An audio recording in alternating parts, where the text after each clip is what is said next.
니고데모라는 인물은 성경의 신약 성경에서만 3번, 그것도 요한복음에서만 3번 등장하는 인물이죠. 요한복음을 기록했던 요한이 없었다면 우리는 니고데모 자체를 몰랐을 겁니다. 참 귀한 사람. 그래서 요한이 참 고맙죠. 요한이 말하는 니고데모는 참 특이한 사람이었습니다. 지난주일 말씀을 통해서 우리가 함께 나눴던 것처럼 니고데모는 기본적으로 바리새인이고 유대인의 지도자라고 되어 있잖아요. 그런 그가 예수님을 찾아왔으니까요. 바리새인이 예수님을 찾아온다는 것은 비난을 받을 각오를 해야 되는 건데, 그래도 예수님을 찾아오고 싶은 마음이 있었나 봅니다. 그래서 사람들의 눈을 피해서 아무도 없는 한밤중에 예수님을 찾아서 와서 예수님을 만났습니다. 왜냐하면 고백하고 싶은 것이 있었거든요. 그래서 니고데모는 2가지를 고백합니다. 첫 번째는 예수님, 당신은 하나님께로부터 오신 분입니다. 그래서 하나님의 아들임을 고백하고 싶었나 봅니다. 2번째, 하나님께서 함께 하시지 아니하시면 당신이 이런 표적을 할 수 없습니다. 그래서 당신의 이 표적은 하나님께서 함께 하시기 때문에 하는 겁니다 라고 하는 고백을 하고 싶어서 찾아왔습니다. 니고데모는 당대 사람들과는 많이 달랐습니다. 당대의 사람들은 예수님을 엄청나게 따라다녔죠. 그들이 따라다닌 이유는 뭔가를 얻기 위해서였습니다. 아픈 사람은 낫고 싶었고, 죽은 사람을 살리고 싶었고, 귀신을 쫓아내고 싶었고, 먹을 것을 해결하고 싶었고, 사람들이 예수님을 따라다닌 이유는 전부 다 자기의 목적이 있었습니다. 뭔가를 얻기 위해서였습니다. 그러나 니고데모는 얻기 위해서 온 것이 아니라 고백하기 위해서 찾아온 겁니다. 당신은 하나님의 아들입니다. 하나님으로부터 왔습니다. 당신이 하는 이 표적은 하나님께서 함께 하시지 않으시면 할 수 없는 표적인데 하나님이 함께 하시니까 이런 표적을 행합니다. 니고데모는 참 특별한 사람입니다. 당대의 사람들과 많이 구분되어 있었고, 또 한 가지, 니고데모는 당대 바리새인들과도 구분되었습니다.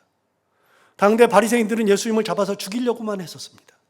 그런데 니고데모는 자기가 속한 바리새인 그룹이 예수님을 잡아 죽이려고 했는데 니고데모만큼은 예수님을 잡아 죽이려고 했던 것이 아니라 하나님의 아들임을 고백하고 싶어서 찾아온 겁니다.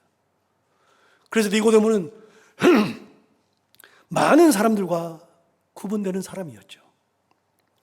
그가 비록 바리새인을 버리지 못해서 바리새인에 속해 있었기 때문에 사람들의 비난을 의식해서 한밤중에 찾아오기는 했으나 그는 용감한 사람이었고, 그는 같은 바리새인들의 길을 걷지 않고 그럼에도 불구하고 예수 그리스도를 예수 그리스도로 볼 줄 아는 눈을 가진 그런 사람이었습니다. 그가 예수님을 만나서 참 구원을 배웠죠. 단지 고백하러 왔을 뿐인데 예수님께서는 거듭남에 대해서 말씀하셨고, 물과 성령으로 거듭나는 것, 중생의 체험이 무엇인지를 말씀해 주었습니다. 거듭난다고 하는 것은 육체적인 거듭남이 아니라 영적인 거듭남이었으니, 육체적인 거듭남이면 엄마 뱃속에 들어갔다 와야 되지만 예수님 말씀하신 거듭남은 물과 성령에 의한 것. 그래서 성령으로 거듭나는 것은, 중생의 체험은 얼마든지 할 수 있는 겁니다. 우리도 거듭남의 체험을 하는 순간 그때부터는 달라지죠. 거듭남의 체험을 하는 순간 예수를 믿는 것이 억지로 믿는 것이 아니라 우러나오는 믿음으로 바뀌게 되는 겁니다.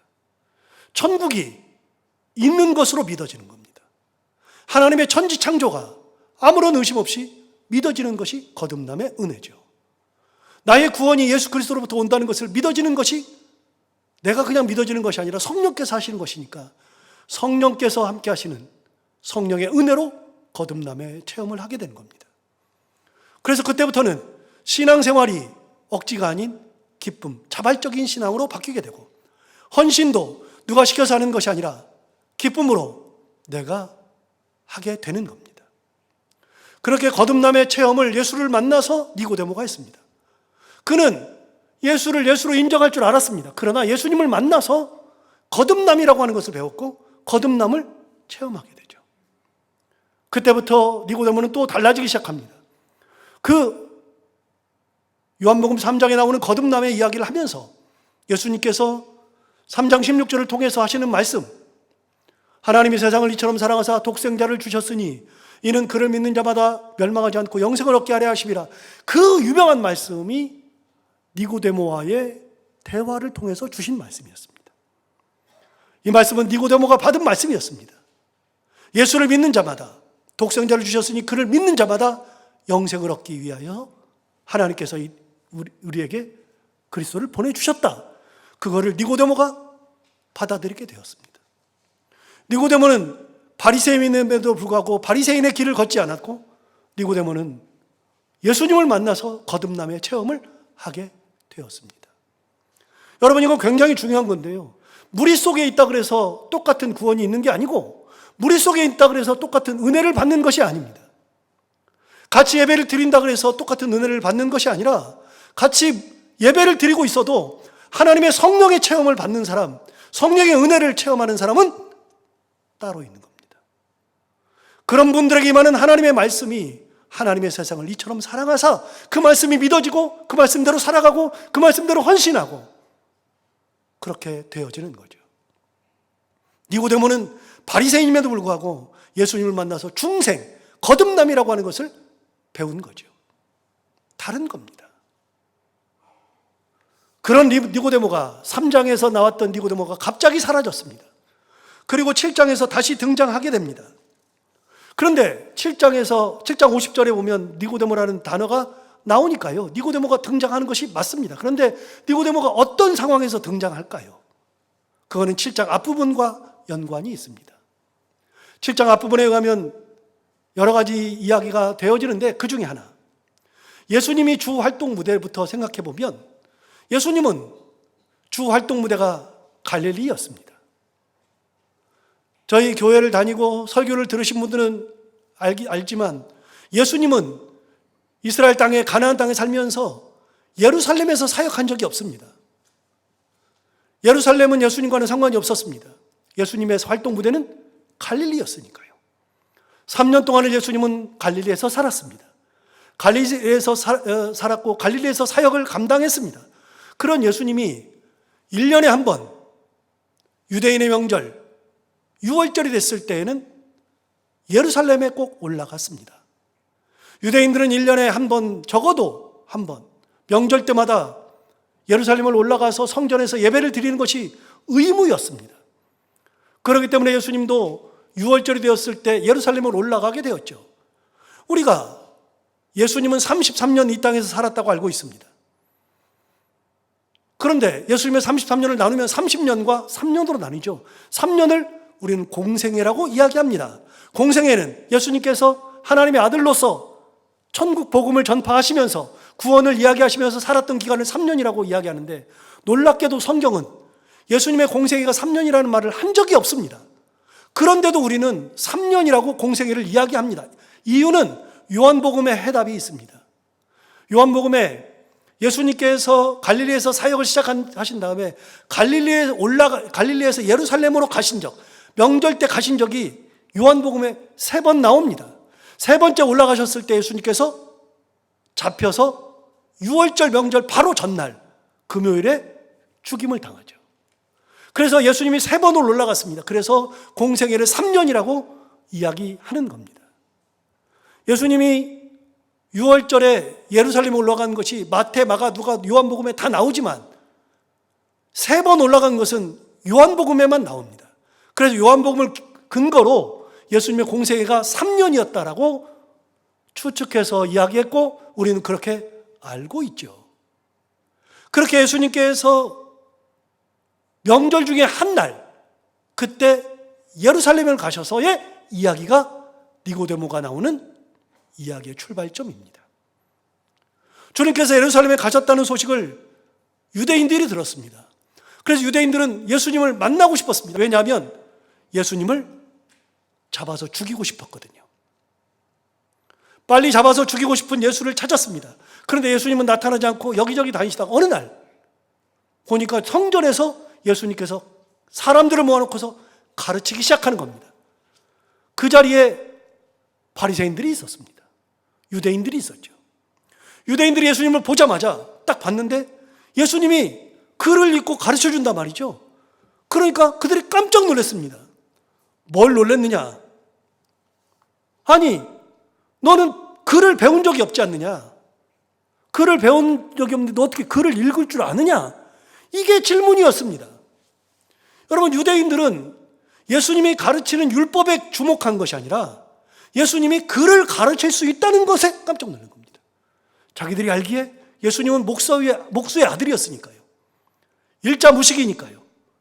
배운 적이 없는 사람이 글을 읽고 그걸 읽어주면서 율법을 가르치니까 그들이 놀란 거는 율법을 가르치는 것을 가지고 놀라는 것이 아니라 네가 어떻게 글을 읽을 수 있느냐를 가지고서 놀란 겁니다.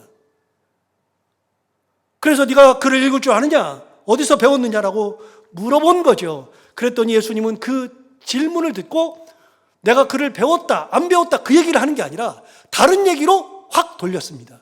그래서 7장 16절에 보면 예수님이 이렇게 답하십니다. 예수께서 대답하여 이르시되 내 교훈은 내 것이 아니요 나를 보내신 이의 것이니라. 바리새인들은 묻기를, 유대인들은 묻기를 너 어디서 글 배웠어를 물어봤는데 예수님은 무슨 얘기를 하느냐? 내가 글을 배웠고 안 배웠고가 무슨 상관이 있느냐? 내가 글을 읽건 못 읽건 무슨 상관이 있느냐? 내가 가르치는 이 복음, 이 율법이 뭐냐? 이 율법을 가르치고 있는데 이 율법은 내 것이 아니라 나를 보내신 하나님께서 내게 주신 것이다. 그래서 예수님, 그들은 가르침을 받았느냐 못 받았느냐, 배움이 있느냐 없느냐에 초점을 맞췄지만 예수님은 그게 아니라 지금 전하는 이 말씀은, 율법 이 말씀은 하나님께서 나에게 주신 하나님의 말씀이라고 하는 것을 가지고서 이야기를 돌린 겁니다. 여러분, 사람들이요 초점을 못 맞출 때가 있습니다. 본질을 파악하지 못할 때가 있습니다. 가만히 보면요, 그들은 예수님을 잡아 죽이고 싶었는데 율법을 가르치는 것 때문에 기분이 나빠서 그러고 있지만 정작 예수를 잡을 핑계거리를 삼는데 그 중에 하나가 너 왜 글을 어디서 배웠냐가 이게 핑계거리입니다. 그러나 예수님은 그게 문제가 아니라 하나님의 말씀이 다른 것이 중요하다는 것을 이야기하고 있죠.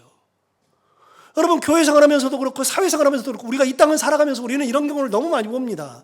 많이 배웠거나 못 배웠거나 무슨 상관이 있는지 아무런 상관이 없어요. 신앙생활하면서 여러분 이제 하나님 믿으면서 예수 그리스도의 자녀로 살면서 많이 배웠느냐 못 배웠느냐가 무슨 중요한 겁니까? 만약에 못 읽으면 어떻습니까? 아무런 문제가 안 됩니다. 여러분, 신앙인들은요, 신앙인의 기준은 배움에 있는 것이 아니라 말씀대로 사느냐가 기준입니다. 가졌느냐 못 가졌느냐가 중요한 게 아니라요, 신앙인들은 하나님의 말씀대로 사느냐 그렇지 않느냐가 그게 기준인 겁니다. 저는 가끔 그런 생각해요. 저는 이제 제가 일대니까요. 저희 어머니 아버지는 제가 전도해서 다녔으니까요. 그러니까 거꾸로 제가 2대가 되는 거죠. 제가 전도했긴 하지만. 그런데 옛날 60, 70년대, 80년대 우리 어머니들은요, 아버지들은요, 일자무식인 분들이 진짜 많았습니다. 못 배우신 분들이 많았습니다. 그런데 그분들이 한겨울에 교회를 위해서, 자녀들을 위해서, 집안을 위해서 교회에 나와서, 난방도 안 돼 있는 교회에 나와서 무릎 꿇고 밤새 거적대기 둘러쓰고 기도하시는 분들이 우리 부모님이었습니다. 여러분, 그들이 배워서 신앙생활 한 겁니까? 무슨 의미가 있습니까? 여러분, 한국 교회, 초대 교회사를 보면은요, 우리 교회가 진짜 한국 사회를 바꾸는 결정적인 역할을 했었습니다. 그 중에 하나가 뭐냐면요, 한글을 가르친 겁니다, 교회가. 그런데 이 성경책을 성도들이 다 가지고 있잖아요. 그런데 처음에 교회 나오는 사람들이 성경도 못 읽었어요. 하나도 못 읽었는데 맨날 성경을 보고서 몇 절부터 몇 절까지 하면서 목사님이 가르쳐주면서 자, 몇 절부터 읽습니다. 그래서 읽으니까 읽지도 못하는 우리 어르신들이 그걸 보고서 하는데 1년 지나고 2년 지나니까 한글을 배워본 적도 없는데 성경을 통해 가지고서 한글을 깨우쳤습니다. 이게 교회가 한국 사회를 변화시킨 결정적인 겁니다. 여러분, 그렇게 배울 수도 있는 거죠. 신앙생활 하는데 배운 것이 무슨 의미가 있습니까? 말씀을 내가 가지고 있느냐, 내가 말씀대로 살아가느냐, 그게 중요한 거죠. 신앙생활 하는데 가졌느냐 못 가졌느냐가 무슨 의미가 있습니까? 못 가지면 신앙생활을 못 하는 겁니까? 저는 그런 차별 자체가 말이 안 된다고 생각합니다. 하나님 앞에서는 아무 의미 없는 건데요. 여러분, 신앙생활 하면서 목사냐 아니냐가 뭐가 중요합니까? 목사라 그러면 목사답게 살아야 제대로 된 신앙이지. 직분을 받았으면 직분자답게 제대로 살아야 그게 제대로 된 신앙이고요. 여러분, 바리새인들이 말하는 걸 보세요. 너 왜 어디서 배웠어? 그게 뭐가 중요합니까? 그런데 그들은 논점을 자꾸만 흐려요. 잡아 죽이고 싶으니까, 모든 꼬투리를 잡고 싶으니까 논점을 자꾸만 흐려요. 흐리는데 예수님 무슨 말씀하세요? 그거는 대답도 안 해요. 의미 없는 거거든요. 여러분, 의미 없는 걸 가지고서 붙들고 있을 필요가 없어요. 우리 신앙생활 하면서 저는 본질적인 거 아니면 별로 관심도 없고요. 의미 없는 걸 가지고 이야기하는 거 진짜 관심 없어요. 그런데 그걸 가지고 신앙인 양 착각하는 경우들이 너무나도 많아요. 주님 말씀하세요. 내가 지금 전하는 이거는 내 것이 아니라 나를 보내신 아버지의 것이다. 하나님의 말씀을 전하는 거. 그러니까 그 말씀이 중요한 거예요. 그러면서 주님께서 19절에 이렇게 말씀하십니다. 모세가 너희에게 율법을 주지 아니하였느냐? 너희 중에 율법을 지키는 자가 없도다. 여러분, 예수님이 지금 뭐라 그럽니까? 바리새인들한테 너희들이 모세 율법을 받았지. 근데 모세 율법을 지키는 자가 없어요. 자, 무슨 말이에요? 뒤집어 볼까요? 너희들은 모세 율법을 읽기는 읽어요. 까먹는 아니니까 읽기는 읽어요. 읽기는 읽는데 지키는 자가 없어요. 말씀대로 사는 자가 없어요. 여러분, 바리새인들은 자기들이 율법을 제일 잘한다고 생각했고 율법대로 살아야 된다고 가르쳤고 율법이 무엇이니까 이걸 가지고서 이렇게 그런 얘기를 엄청나게 했어요. 그들은 기본이 율법이에요. 모세 율법 아니면 죽음을 달라. 이게 바리새인이에요. 그런데 그들에게 뭐라 그럽니까? 너희들이 모세 율법을 받지 않았느냐? 그런데 너희 중에 율법을 지키는 자가 없다. 뒤집으면 지키는 자가 없고 너희들은 읽는 자들 뿐이다. 읽기만 한다. 여러분, 하나님은 우리가 말씀을 읽는 자가 되길 원하는 게 아니라 하나님은 우리가 말씀을 몰라도 상관없는데요. 진짜 성경은 하나도 몰라도 상관없어요. 일자 무식이어서 몰라도 괜찮아요. 성경을 몰라도 상관없는데요. 성경 이 말씀 한 구절만이라도 그게 내 삶을 지탱하고 있고 그게 하나님을 사랑하는 것의 근거가 되는 것을 하나님 원하시는 거예요. 하나님 뭐라 그러세요? 사랑하라 그랬으면 사랑하는 자를 하나님께서 사랑하는 거지. 사랑하라. 읽는 사람을 하나님께서 원하시는 게 아니에요. 지키는 자. 그래 너희 중에 말씀을 지키는 자가 없도다. 율법을 지키는 자가 없도다. 주님 뼈를 때리는 말씀을 하시잖아요. 그러면서 19절에서 이렇게 말합니다. 뒤에서 너희가 어찌하여 나를 죽이려 하느냐? 주님이 알아봤습니다. 너희들이 나를 죽이려고 하는 것을 안다. 왜 죽이려고 하느냐? 여러분, 예수님이 보는 그들은 말씀을 읽기는 하지만 지키지 않는 자들. 자기들이 종교의 지도자라고 말은 하지만 참 종교인이 아닌 자들. 그리고 무언가를 꼬투리 잡아서 예수를 죽이려고 하는 자들. 그게 예수님의 눈에 보였습니다. 그래서 어찌하여 나를 죽이려 하느냐 그랬더니 그들이 대답합니다. 20절에 이렇게 대답하죠. 무리가 대답하되 당신은 귀신이 들렸도다. 누가 당신을 죽이려 하나이까? 그러니까 예수님을 보고 나서 예수님이 너희들은 율법을 지키지 않는다. 율법을 알기는 알고 읽기는 읽는데 율법을 지키지 않는다. 하나님의 말씀대로 살지 않는다고 이야기하니까 너무나도 찔리는 거잖아요. 그런데 거기에는 대답하지 않아요. 이 사람들이 율법에는 대답하지 않아요.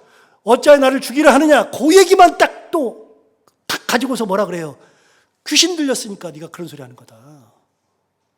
누가 너를 죽이려 하느냐? 얘기하죠. 여러분, 대화가 겉돌죠. 성경을 보면요, 예수님과 대화할 경우에 종교 지도자들과의 대화는 얼마나 겉도는지 모릅니다. 이 말하는데 저 말하고 저 말하는데 이 말하고 굉장히 말이 겉돌죠. 여러분, 중요한 건 뭐냐면 율법을 지키지 않는다는 것 때문에 화가 나야 될 텐데, 바리새인이니까요, 유대인들이니까요, 거기에 화가 나는 게 아니에요. 너희가 어찌하여 나를 죽이려 하느냐, 거기에 화가 나는 거예요. 네가 미쳤다라고 얘기하는 거죠. 네가 귀신 들렸다, 누가 널 죽이려 하느냐, 그렇게 부인하죠. 그러나 여러분, 부인해도 예수님의 눈에는 그들이 예수를 잡아 죽이려고 한 것은 사실입니다. 이 일이 있고 난 다음에 대제사장들과 바리새인들이 예수를 진짜 잡으려고 했습니다. 32절에 보시면 이렇게 되어 있습니다. 예수에 대하여 무리가 수군거리는 것이 바리새인들에게 들린지라 대제사장들과 바리새인들이 그를 잡으려고 아랫사람들을 보냈습니다. 예수님이 말씀하신 것과 똑같죠. 어찌하여 나를 잡아 죽이려고 하느냐 했을 때, 너 귀신 들리니까 그런 소리 하지, 그렇게 말했던 그들의 내면에는 예수님이 불편했죠. 예수님을 죽이고 싶었죠. 그런데 그 내면의 소리는 듣지 않고 오히려 예수님한테 다 뒤집어 씌웠습니다.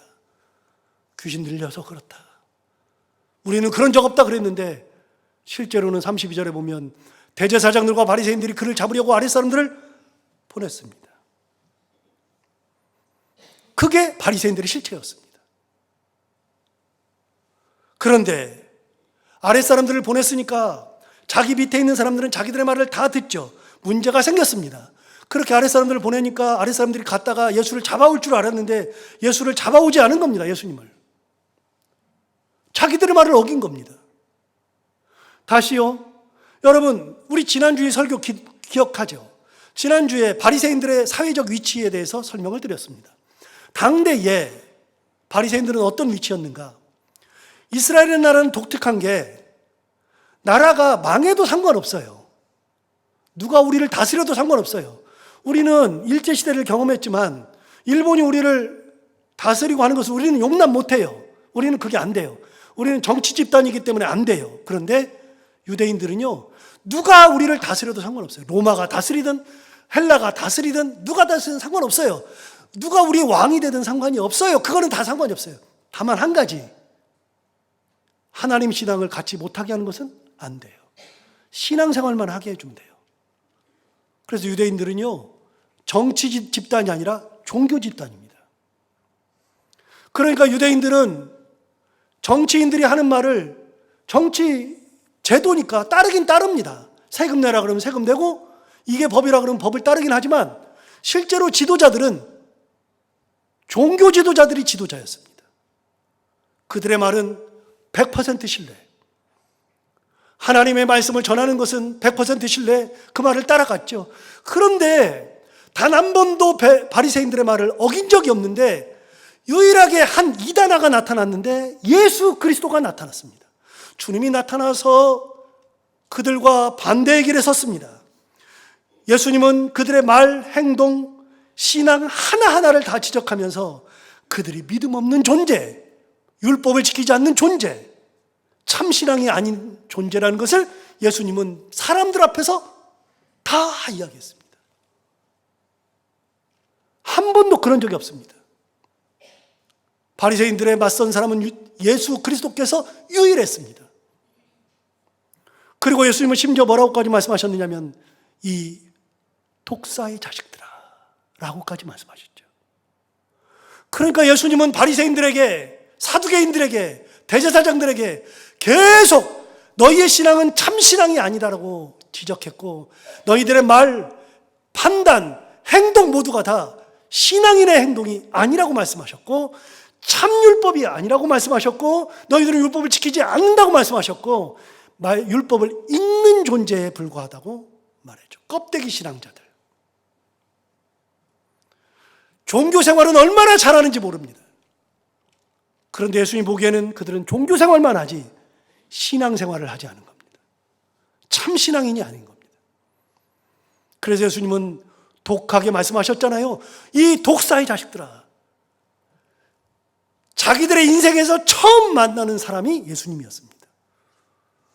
그런데 그 예수를 잡아오라고 자기 밑에 있는 사람, 일반 사람도 아니고 자기 아랫사람들을 보냈는데 아랫사람들이 돌아왔는데 예수님을 잡아오지 않았습니다. 왜 안 잡아왔어? 물었더니 그들이 대답합니다. 46절. 아랫사람들이 대답하되 그 사람이 말하는 것처럼 말한 사람은 이때까지 없었나이다. 여러분, 그들의 대답은 가관이었습니다. 예수님처럼 말한 사람이 지금까지 없었습니다. 뒤집으면요, 당신들이 아무리 말을 많이 했어도 그것이 우리의 심장을 움직이지 못하고 그것이 우리의 참신앙을 이끌지 못했던 그런 말이었습니다. 그런데 예수님은 그 사람처럼 말하는 사람을 만나본 적이 없습니다. 아랫사람들은 예수님을 만나서 참신앙을 들은 거죠. 이게 신앙이고 이게 하나님 사랑이고 이렇게 살아야 된다는 거, 이게 율법이고, 그거를 아랫사람들이 본 겁니다. 그래서 자기들을 보낸 바리새인들의 말을 듣지 않았습니다. 바리새인들은 너무 당황스럽죠. 그래서 이렇게 말합니다. 47절, 바리새인들이 대답하되 너희도 미혹되었느냐. 아랫사람들에게 얘기하죠.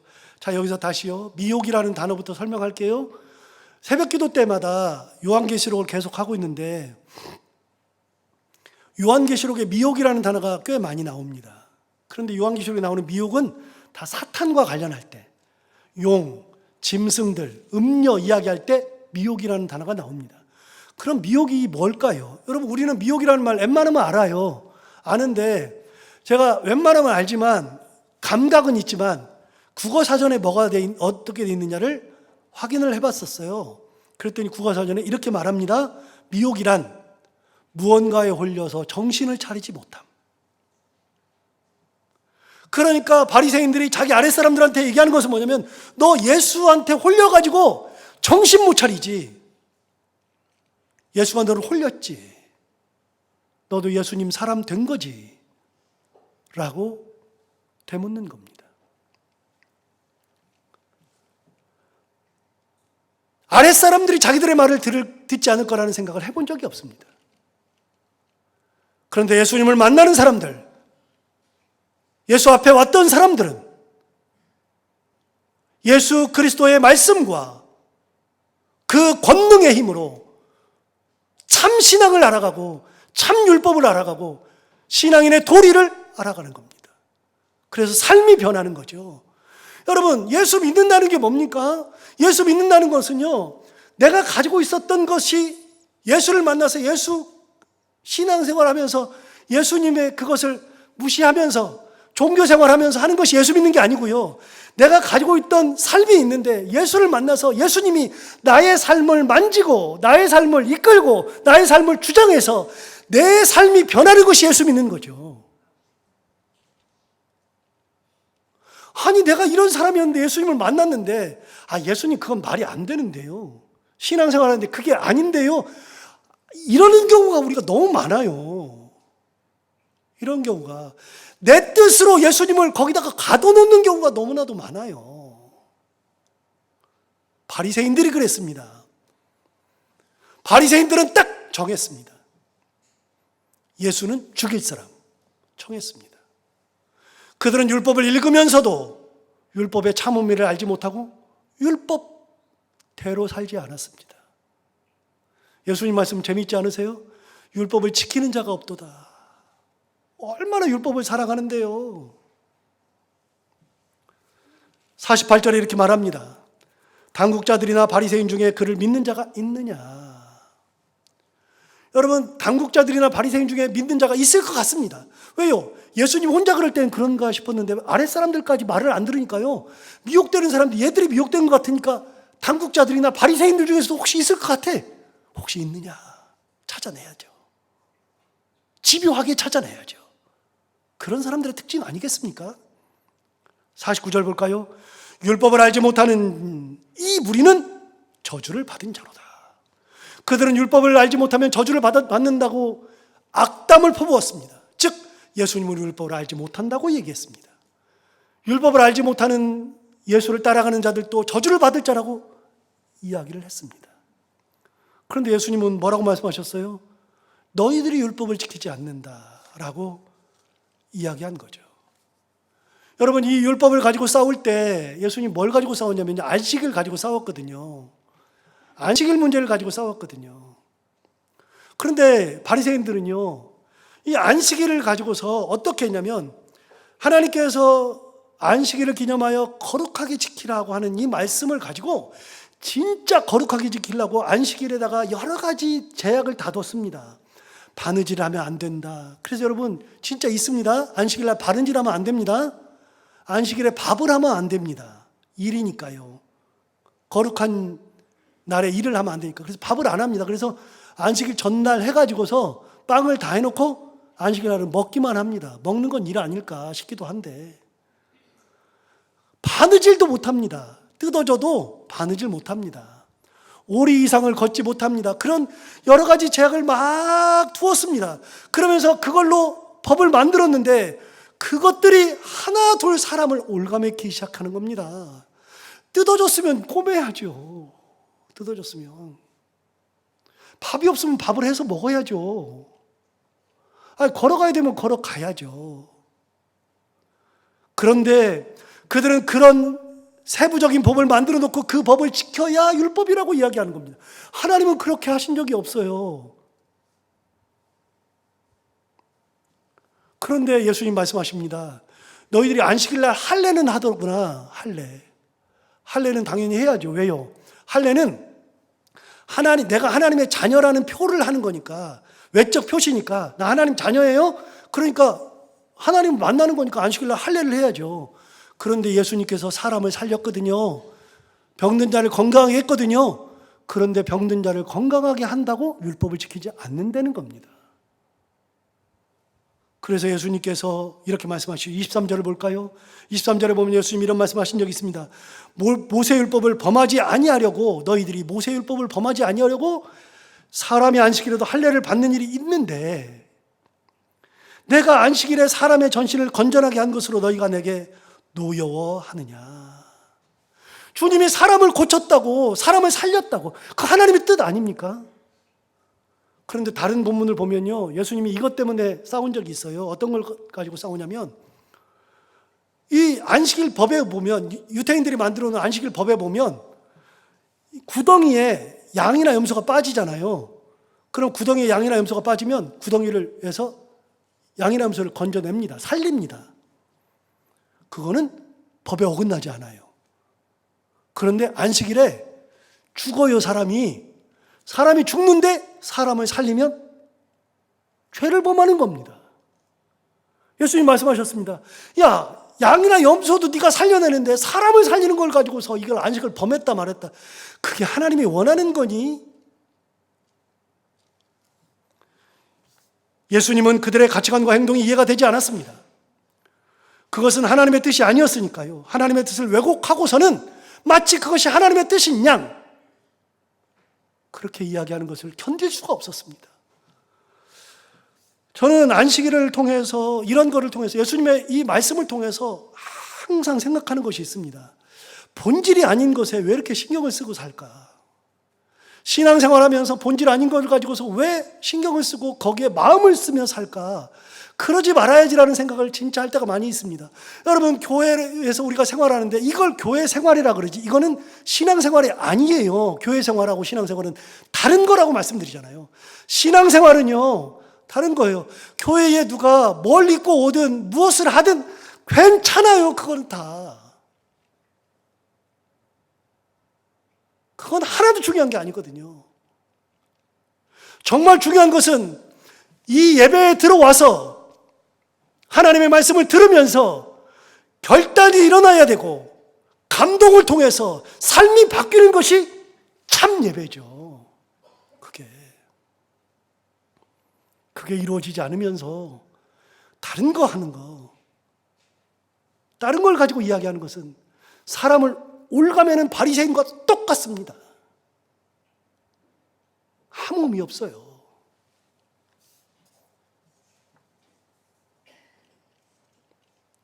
사람들은 보고 싶은 것을 보고, 듣고 싶은 것을 듣고, 느끼고 싶은 것을 느낀다고 그러죠. 제가 여행을 해보니까 알겠어요. 사람들은 보고 싶은 것만 딱 봐요. 내가 보고 싶은 것. 저는 여행 가서 보고 싶은 것들이 있거든요. 그래서 미리 준비를 다 해가지고 그걸 꼭 보고 오려고 해서 그걸 찾아요. 그걸 보고 와요. 사람들은 보고 싶은 걸 봐요. 듣고 싶은 걸 들어요. 그러나 여러분, 신앙인들은 내가 보고 싶은 것을 보고 듣고 싶은 것을 듣는 게 신앙인이 아니라, 신앙인들은 하나님의 말씀을 듣고 하나님이 원하는 것을 볼 줄 아는 눈이 있어야 참 신앙인인 겁니다. 말씀대로 살아가는 신앙. 내 가치관으로 살아가는 인생이 아니라 하나님의 말씀으로 내 가치관이 바뀌고 그 말씀대로 살아가는 것이 참 신앙인이죠. 예수를 만나면 바뀌어야 합니다. 아랫사람들이 이렇게 바뀌었습니다. 자, 이제 여기서 등장하는 사람이 니고데모입니다. 50절에 가면 니고데모가 등장하기 시작합니다. 그 중에 한 사람, 곧 전에 예수께 왔던 니고데모가 그들에게 말하되, 3장에서 왔던 니고데모, 중생의 체험을 하고 거듭남의 체험을 했던 니고데모가 바리새인이었음에도 불구하고 51절, 우리 율법은 사람의 말을 듣고 그 행한 것을 알기 전에 심판하느냐, 딱 한마디 했습니다. 예수를 위한 변명. 우리 율법은 사람의 말을 듣고 그 행한 것을 알고서 이야기를 해야지, 그러기 전에 심판부터 하는 것이 우리 율법이냐? 그들의 율법 사상을 건드렸습니다. 왜요? 바리새인은 똑같은 바리새인이었지만 니고데모는 예수를 만났거든요. 예수님을 만나니까 본질에 충실하게 되는 겁니다. 무엇이 참 율법이냐? 무엇이 참 신앙이냐? 답을 정해놓고 예수를 죽일 사람, 이 사람은 나쁜 사람, 이거는 잘못된 거라고 말하기 전에 예수 그리스도를 만나고 나니까 주님의 눈으로 사람을 볼 줄 알고 주님의 눈으로 사람을 대할 줄 알고 바뀐 거죠. 여러분, 니고데모는 예수를 만나면서 인생이 바뀝니다. 인생이. 딱 한마디 했습니다. 그런데 그 말을 들었을 때 52절에 바리새인들이 이렇게 말합니다. 참 재밌는 말을 또 해요. 그들이 대답하여 이르되 너도 갈릴리에서 왔느냐? 예수님 출신지가 어디라 그랬죠? 갈릴리라 그랬죠. 너도 갈릴리에서 왔느냐? 그런데 예수님의 출신지가 갈릴리이기도 하지만 이 말은요, 무슨 말이냐면 갈릴리라는 것은 당대 최고 무시하는 말이 갈릴리였습니다. 너 갈릴리 출신이지? 진짜 무시하는 겁니다. 예루살렘 출신이 아니면 다 무시했지만 그 중에서도 갈릴리 출신은요, 저 변방에 있는 진짜 유대인들이 살지 않는 그런 곳에 사는 이방인들의 땅 같은 곳이 갈릴리였습니다. 진짜 무시하는 곳이 갈릴리입니다. 이거는 사도행전에서도 똑같은 말이 나옵니다. 갈릴리 사람이냐? 이런 말이 나옵니다. 너도 갈릴리에서 왔느냐? 그러니까 같은 바리새인인데 같은 바리새인 니고데모에게 악담을 퍼붓는 겁니다. 찾아보라, 갈릴리에서는 선한 선지자가 나지 못하느니라. 갈릴리에서는 선지자가 나지 못한다. 답을 딱 정해놓고 있죠. 답은 갈릴리에서는 선한 것이 나지 못합니다. 너도 갈릴리 사람이지. 너도 죽일 사람이지. 너도 미혹되었지. 여러분, 예수를 만나면, 우리의 신앙에서 예수를 만나면 예수님의 눈을 가지고 예수님의 마음을 가지고 예수님께서 원하시는 삶을 사는 것이 참 신앙인, 말씀대로 사는 것. 글을 읽는 신앙이 아니라 그 글을 새겨서 그 말씀대로 살아가는 신앙, 이게 참 신앙이죠. 예수를 만난 사람들은 그렇게 바뀌었습니다. 우리 신앙생활하면서 우리를 한번 돌아봐야 합니다. 우리는 어느 집에 서 있는지, 우리는 참 종교인인지 참 신앙인인지를 구분할 줄 알아야 됩니다. 우리는 종교인이 돼서는 안 되고요, 신앙인이 되어야 합니다. 말씀대로 살고 하나님의 은혜대로 살고 예수님을 만나서 변화되었던 아랫사람들처럼, 그리고 니고데모처럼 그렇게 하나님의 참 말씀으로 살아가는 참 신앙인들이 다 되기를 바랍니다. 기도하겠습니다. 하나님 아버지, 감사합니다. 니고데모는 예수를 만나서 거듭남, 중생의 체험을 하게 되면서부터 인생이 달라지기 시작합니다. 하나님 아버지, 우리가 예수를 만나고 거듭남의 신앙, 중생의 체험을 한 신앙인으로서 하나님께서 원하시는 참 신앙의 길을 가게 하여 주옵시고, 말씀대로 살아가고 내가 원하는 신앙이 아니라 하나님께서 원하시는 신앙, 하나님께서 길을 가기를 원하시는 그 길을 가는 참 신앙인으로 살아가는 저희들 모두가 다 되게 하여 주옵소서. 예수님 이름으로 기도하옵나이다.